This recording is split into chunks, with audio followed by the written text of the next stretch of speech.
Sean Strickland suspended by the Nevada State Athletic Commission for 6 months after charging into the cage and throwing punches at a Tough Enough MMA event on June 29th. The suspension is retroactive to the date of the incident, which means it will end on December 29th. But he could have it reduced to 4.5 months if he completes an anger management course, making him eligible to return in mid-November. But a lot of people think he won't take that course or complete it, so assume he won't fight this year. Along with the suspension, Strickland was fined $5,000 and ordered to cover legal fees. Adesanya wanted to rematch Strickland, but maybe he doesn't want to wait around for Strickland's suspension to be over. And also, Strickland never formally responded to that call out from Adesanya. That anger management class is going to be lit. Bro's going to start swinging on his anger management coach. He ain't going to do an anger management course, bro. Bro should have gotten more punishment just for that zesty walk alone. Sean about to end up like BJ Penn in a couple of years. I'd pay money to attend an anger management class with Sean Strickland. Sean Strickland sits in the number 3 position in the middleweight rankings. He holds a win over Imavov. He holds a win over Adesanya. He dropped 2 decisions to DDP, though. First one was close. Second one was not close. He wants to work his way to another title shot against Hamza Chimaev. He feels, after training with him, he feels he can beat him. Jack Jenkins versus Ramon Tavares has been added to UFC Perth on September 27th. That's the card, which is headlined by Reyes versus Alberg. DC says that the one fight that got away for him was against Brock Lesnar. That would have been a huge payday for him because he was champ at the time and would have got pay-per-view points. For DC, he felt that that was the safest fight of his career. Even though Brock Lesnar was much larger than him and a really good wrestler, DC felt his takedown defense, ability to get back up, and his striking would allow him to win that fight. In his mind, it's a safe fight. The one thing about Brock was he did not like getting hit. When he got hit, he reacted in a way which was indicative that he really did not like getting hit at all. That was my golden goose, man. The WWE got him. The WWE took him back. That was my golden goose, man. We had that moment in the ring. I pushed him. He pushed me.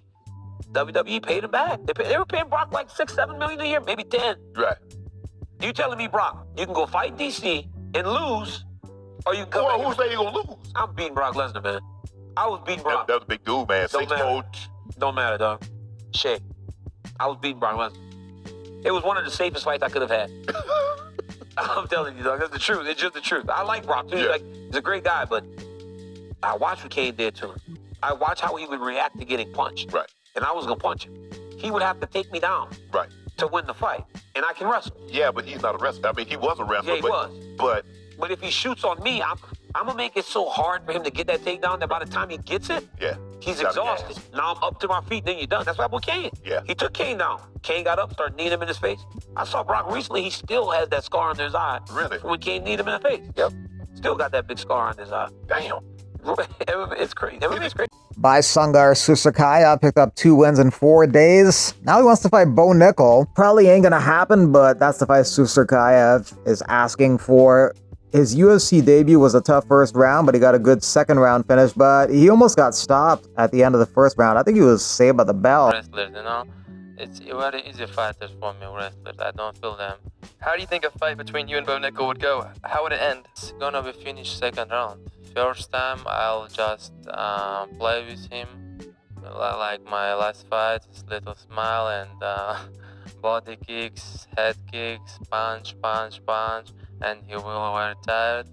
And second round will be finished. Maybe if Bo Nickal's watching this right now, what are a few words you'd like to say to him? I in comment one video, I wrote him, just send me location and time. Doesn't matter. That's it? You're just gonna send him location, time, you're there? Yeah, doesn't matter where. I can fight with him anywhere. I want just beat him.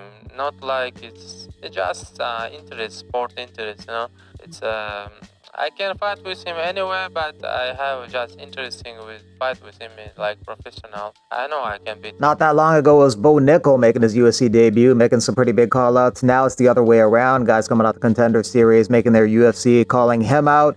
Bo Nickal, interestingly, has less experience than this guy.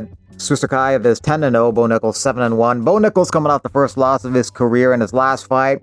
Was stopped by Ranier Ritter, who dealt with his wrestling very well and just threw so many knees to the body and eventually just kneed the shit out of him and stopped him. That fight was in May, and Ranier Ritter already fought and won since then, and he already has his next fight scheduled already October 18th, Anthony Fluffy Hernandez, UFC Fight Night, Vancouver main event. It's a big fight in the middleweight division. Title shot implications there. If the winner has an impressive performance, they may be next for Khamzat Chimaev.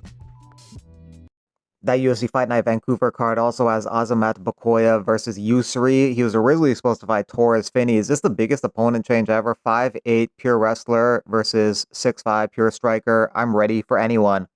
Partner, my friend Conor McGregor was going to be here today, but he couldn't make it at the last minute because he's actually very, very focused. It's the best Conor McGregor I've ever seen. He's training hard. He's focused because he said one of you two guys is probably his next fight. It's Conor McGregor here, live from the beautiful Amalfi Coast. I want to give a shout out to my New Jersey Warriors, our bare knuckle familia, and our Forge Irish Scout Army.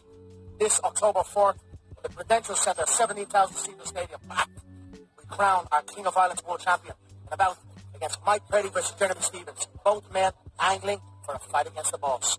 We expect a firecracker of a contest here. In the co-main event, we crown our inaugural Queen of Violence champion.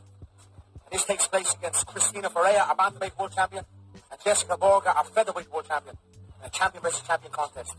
But not only that, making his bare knuckle debut, a fighter who needs no introduction, the man with the biggest heart in all of fighting, New Jersey's own, former UFC world champion, Frankie the Answer Edgar, takes off the gloves and goes bare knuckle, baby. A hell of a night ahead. Let's go New Jersey. Let's go bare knuckle. Let's go Forge Irish Scout. Take off the gloves and fight, bitch. You saw how Eddie Alvarez did. He seemed to really take to it naturally. It's a guy you know very, very well. How did you get to this decision, and what's it like training for BKFC? It's a little bit different. We're in Jersey. Guys came here. It's hard to pass up. As soon as I saw this sport, I was very intrigued. I'm a fighter. This is definitely probably the fightiest of all combat sports. You know what I mean? And I had to try it out. Why not do it here? Love it, Wes. It's good to have you here, my friend. Welcome to the family. BKFC is not a school for everyone. We're aware of your heart, your history in this game. But talk about the motivation in not just returning to fighting, but returning and taking the gloves off while you do it. Yeah, like I mentioned before, it's intriguing. I used to fight for free in Seaside with no gloves. So why not get paid to do it here in North? And the training's been all. Training just for boxing is. My neck feels great. No one's hanging on my neck. My shoulders feel great. It's amazing. A bit of a weird one. You and Conor McGregor came close a couple of times to fighting. When you see him on the screen, how weird is it to be promoted by him now? Hey, he's a businessman, so I guess it's good for business. What round are you going to knock out Mike Perry in? Somebody throw a chair at that guy, bro. Where was he? Either he stopped leaking or he's going to be face down, ass up, cheese slapping. It doesn't matter the fucking round. I prepare for war.